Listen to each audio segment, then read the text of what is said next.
Hey guys, it's Craig here, and welcome back to our Aussie Hops series presented by the legends at HPA.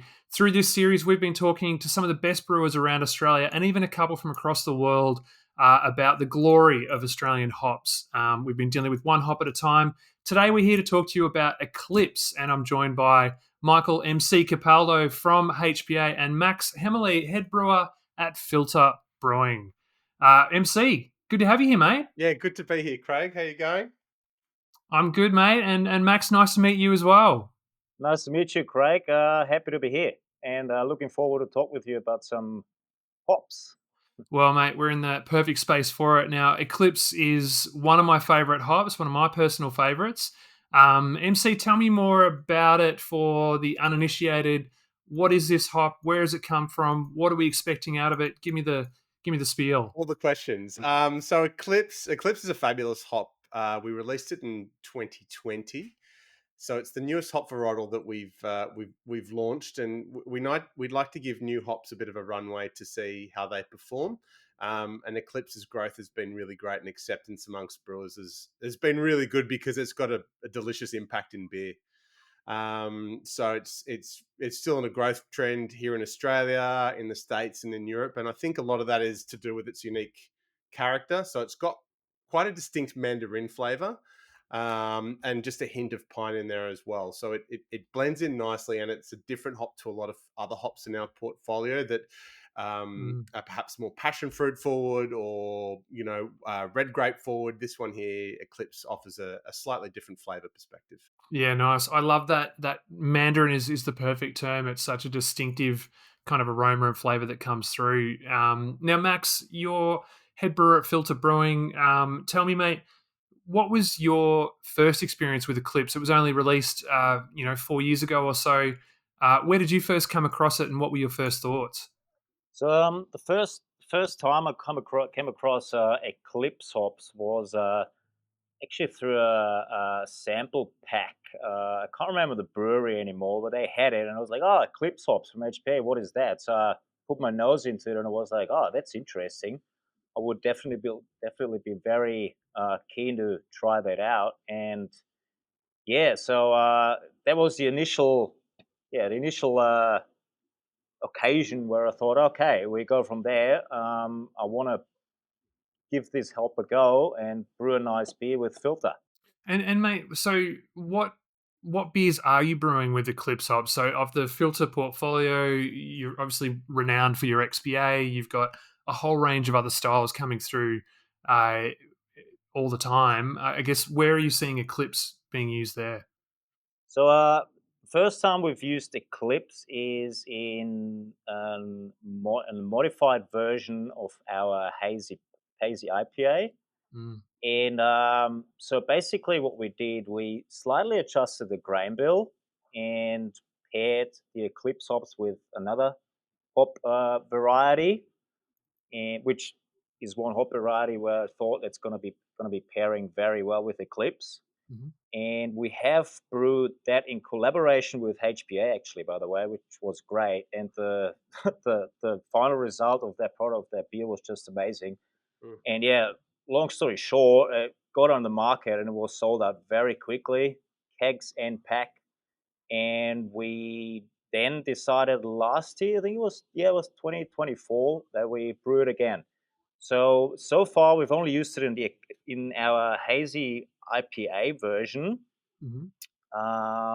but I am very keen to use it again in a different beer and maybe with some other hop products. Yeah, Yeah. fantastic. Are you being a bit cagey there about what other hot products you'd like to put in there, or mate? Tell me about. We've talked a bit about hop pairings in this series. I don't know if you can reveal the other hop that you've used in that hazy, or I guess where do you see Eclipse playing well with other hops? So I do think, because with it's got this very distinctive, the pine flavor and the very strong mandarin flavor. So I was like, I want to keep it paired with a nice and fruity hop. I think in general, I would say it's even going pretty well with the all-time classic and super great hop Galaxy. Mm. which I haven't tried yet. But just to mention that it would be great with another HPA hop.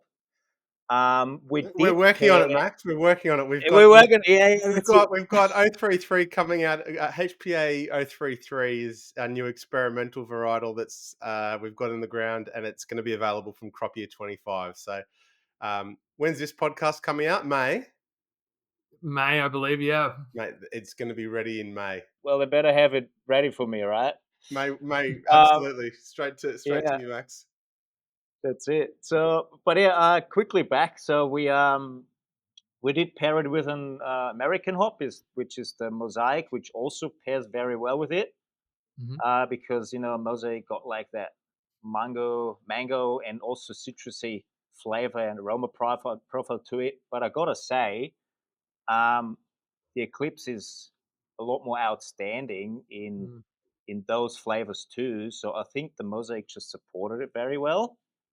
And the dominant hops in our beer, in that beer, is definitely Eclipse. But in the combination with Mosaic, I think it turned out pretty well with a light body, light malt body in the beer to Mm. really get a nice flavor and aroma concentration and focus on the hops, especially the Eclipse hops.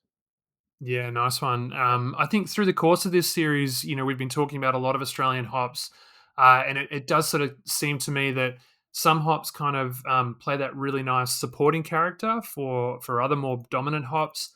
Others are around, bittering or that kind of more aroma hops and so on. I guess where would you describe Eclipse as being? What's the point of difference to others on the market? Is it all about that flavor and bringing that to the fore?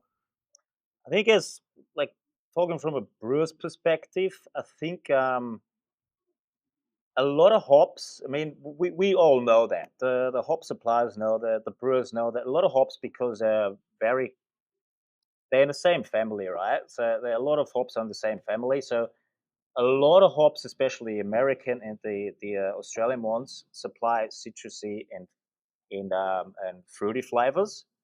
But hops like the Eclipse, they give like a very unique aroma and flavor to it with what it supplies. Mm. And this kind of lifts it up a little bit compared to other American or Australian hops. And that's kind of like why it deserves its place in the market. And I'm hoping that more people will use it, and maybe at some point it's getting as much recognition as the Galaxy does. I guess from a brewer's perspective, thinking of it from a more technical point of view, um, have you picked up any kind of tips, tricks, lessons along the way of, I guess, how to use Eclipse effectively and to get the most sort of bang for your buck out of it throughout the process? So I would say, as briefly mentioned before, I'm a big fan of when it comes to big hops or a lot of hops. I'm a big fan of keeping the mold body light.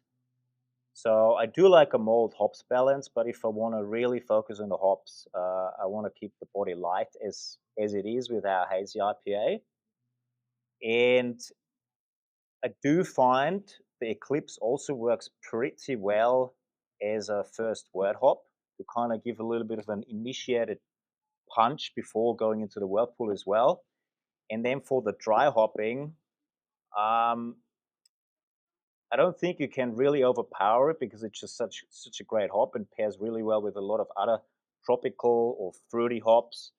Um, so best used, I think, in start with the first ferment, first wet edition, maybe even as an active ferment hop. So at day zero, and then dry hop as much as you want with it within margin. Oh, I love it. Yeah. Fantastic. And maybe this is one for you, MC, but I understand Eclipse is also available in your Spectrum range. Can you explain to us sort of, first of all, what is the Spectrum range and how does that kind of differ from the traditional sort of T90? Sure. The spectrum range has happened because brewers want other solutions. They still want the flavor, but they'd like to increase their yield. They'd like some savings. So by creating a product that's 100% liquid with no vegetal matter, it allows brewers to increase their brew house yield essentially. Now there are caveats, right? It's really good to use, but if you want to get that Eclipse character, Spectrums work really well with pellets as well. So they're not a 1-for-1 replacement. They work really well together.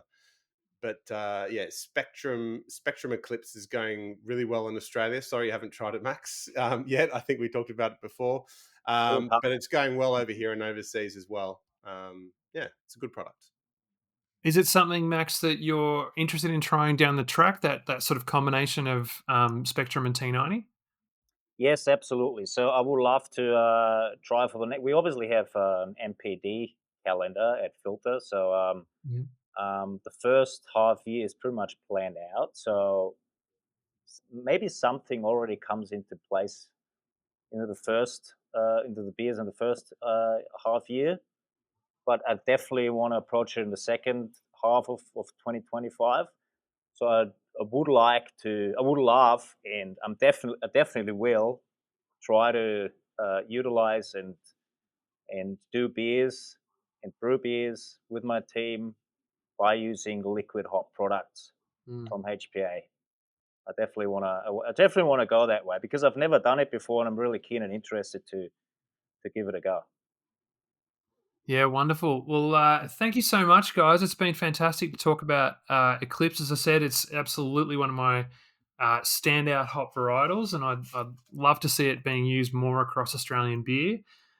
Thank you, Max. Thank you, MC, and thank you, HPA, for supporting this series. Please tune in. We'll have more hops, more brewers, all coming at you through this Aussie Hop Series presented by HPA. And for more info for yourself on the very best Australian hops, head to www.hops.com.au. Cheers.